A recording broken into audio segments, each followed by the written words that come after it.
Hello everyone and welcome to another video. Today we talk about French glaives, or more specifically, today we have a quick and dirty guide on how to identify at least some of the most recognizable characteristics of different models of glaives that can help you better pinpoint what sword you may be looking at or interested in or own.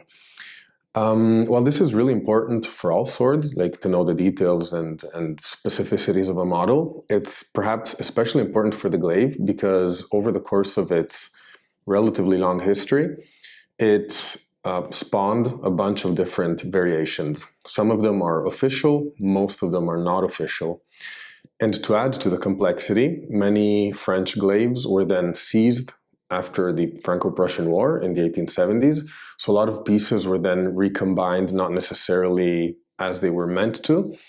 And as an extra cherry on the cake of difficulty in identifying this kind of sword, it's a style that was then also adopted by different countries. So, for example, the US Army modeled one of their swords after the 1816 French glaive, but you also find many variants or many, let's say, similar clones in pre-unification Italian states armies. So, for example, in the Kingdom of the Two Sicilies, or even at post-unification, I suppose, there are many different variations of it.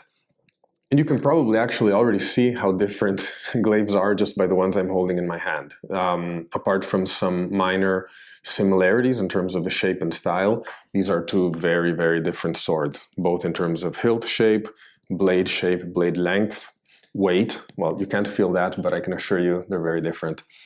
So just to add some historical context, although I think I'll save that for another video when we can dive into it a little more.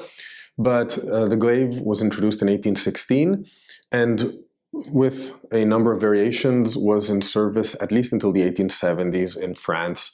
But in other countries, because this kind of style of sword was adopted in many different armies, it was perhaps in use even further on. It was a weapon/tool, so obviously it's a sword. It can hurt, it can stab, and it can cut if sharpened.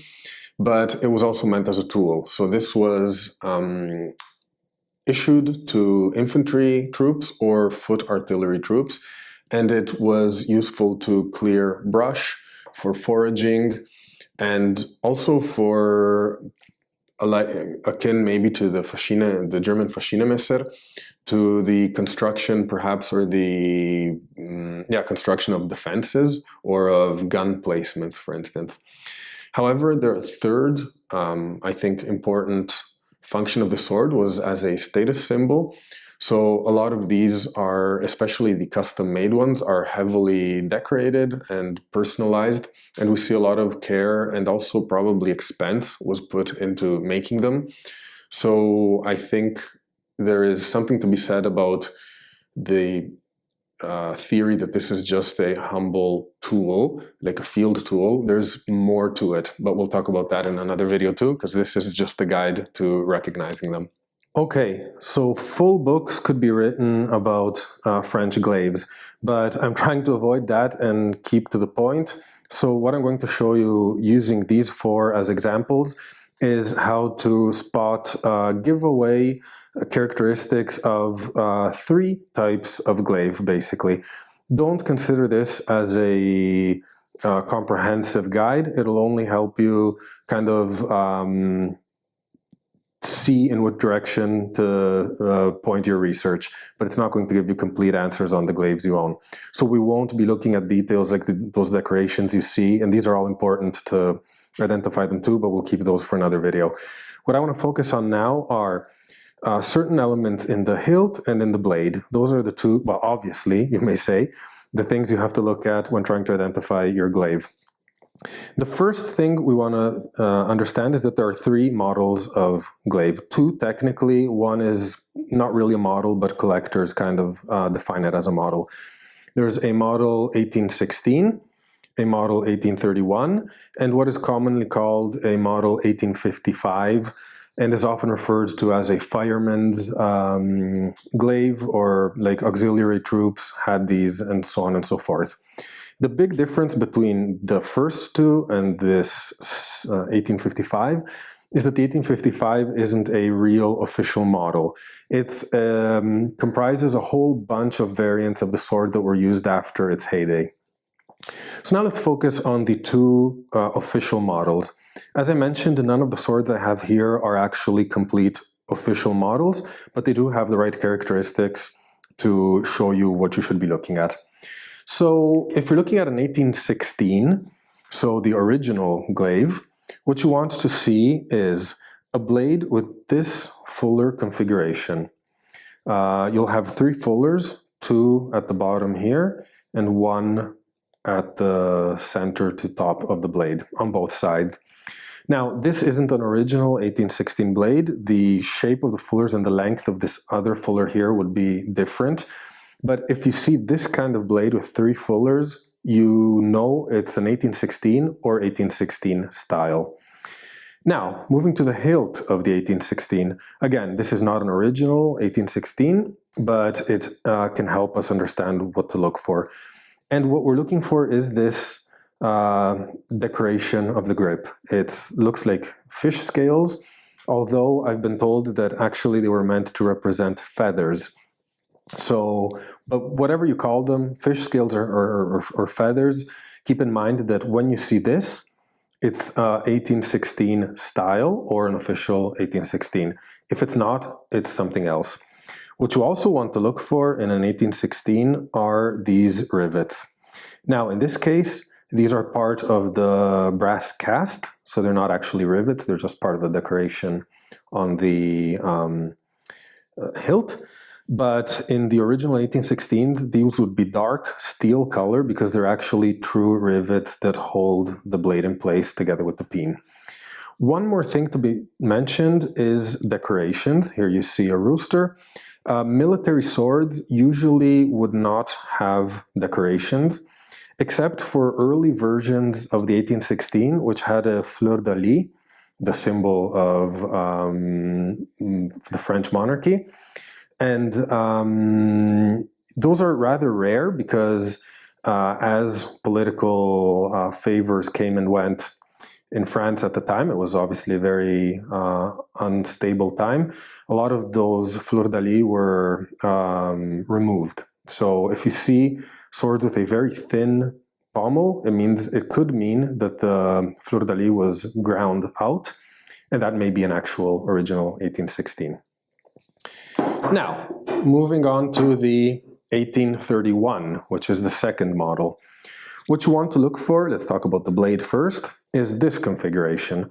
So the fullers are gone now, and what we're looking at is a similar shape, so we still have that kind of gladius style blade, but now what we have is a central ridge running across along the whole blade up to the tip, again on both sides, and kind of separating here at the bottom towards the ricasso in 2 divergent ridges to form this kind of middle triangle here.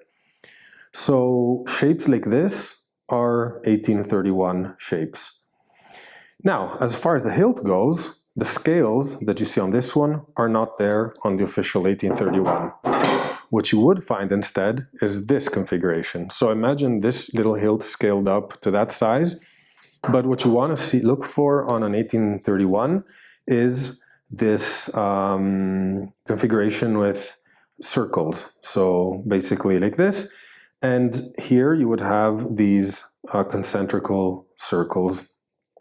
This is obviously a scaled down version, so it's not the official 1831.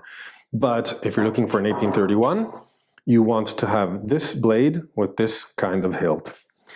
Now, 1855s, these can be anything and everything. In terms of blades, you may find 1816 style blades, you may find 1831 style blades, but more often than not, you will find thinner and less heavy blades.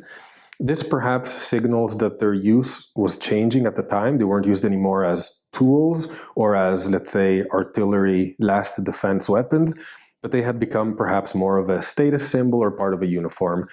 So you start seeing these, which are often referred to as firemen's glaives. You see a very thin blade. It actually has way more flex. Those don't flex at all, for example.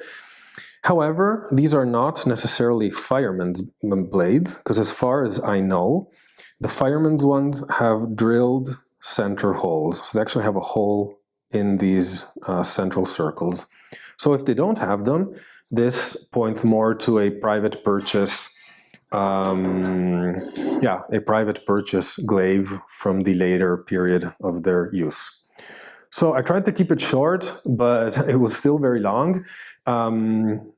Recap: fullers and scales, 1816. Ridge, triangle, and circles, 1831. Everything else, 1855 or later. And that was it. As you can see, there are a few small features, like a handful of features that can really help you identify what a glaive is, or at least what style it was manufactured in, should you be lacking dating information or manufacturer's marks or regimental marks or any other kind of recognizing feature.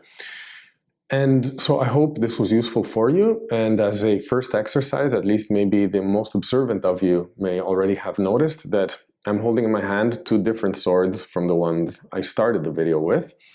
So perhaps looking at what I'm holding now, and without cheating and going to check the start of the video, you can already kind of identify especially what this one is and how it's different from the one I was holding at the start of the video. Anyway, thank you for watching. I hope you enjoyed the video, and I'll see you very soon with another sword video.